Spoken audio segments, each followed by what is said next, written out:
Welcome to Tauros All Access. I'm Lauren Hill, joined by Evan Epstein, and we are here to give you the Thursday edition, also known as the weekend preview. So our Tauros are playing the Bobcats this weekend, and we're just going to throw it right into the Noodles numbers for you to see. So please take a look. Yeah, the Bismarck Bobcats come into the series scorching hot, winners of 11 straight. Meanwhile, the Tauros are trying to get back on the right track after a really tough weekend out in Aberdeen. You see the numbers on the screen there, pretty similar, but overall, if you look over the past few weeks, they have favored the Bobcats. Yeah, if you notice the numbers on your screen, special team numbers have been plummeting. We were 0 for 5 on the power play, and Friday certainly did not help that, as well as the Tauros power play is 4 for 30 over the past 4 weekends.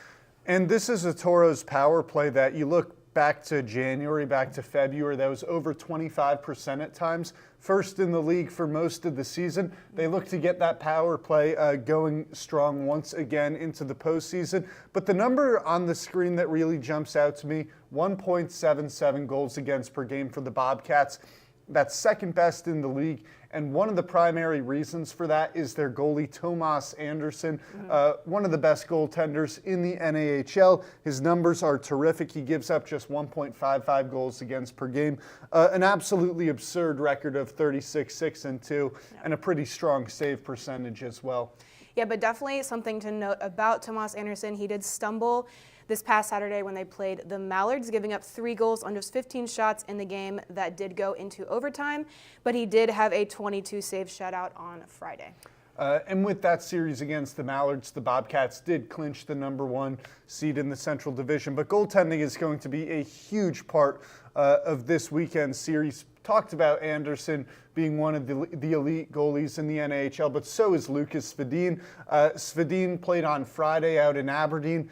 34 saves, 2 goals allowed. Not necessarily his strongest start, but not terrible either. Tauros gave him only just 1 goal of support. Not his fault that he picked up the loss in that matchup.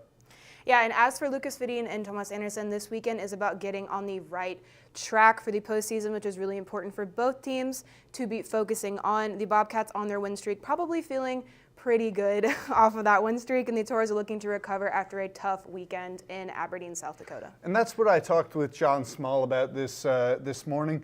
How did the Tauros get on the right track moving into the postseason? I'm here with John Small. John, not the weekend that you were looking for last weekend in Aberdeen. What corrections are you guys hoping to make going into the postseason?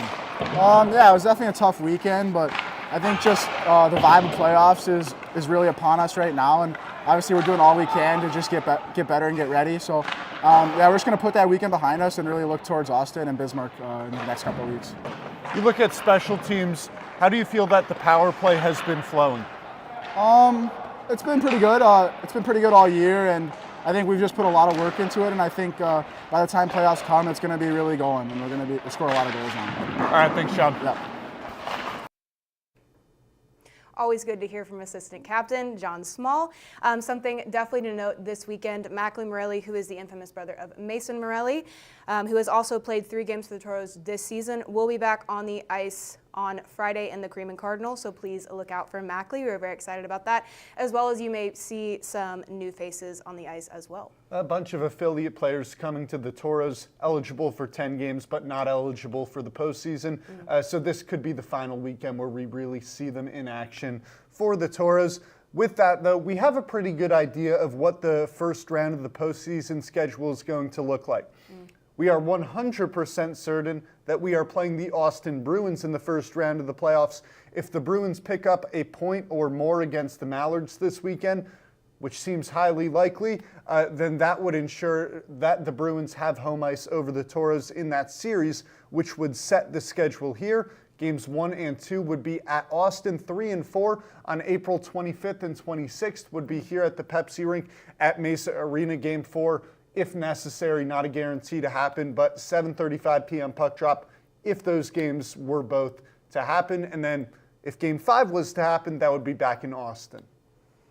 All right, we are very excited for the first round of playoffs, but before we get there, we do have one last regular season home game this weekend.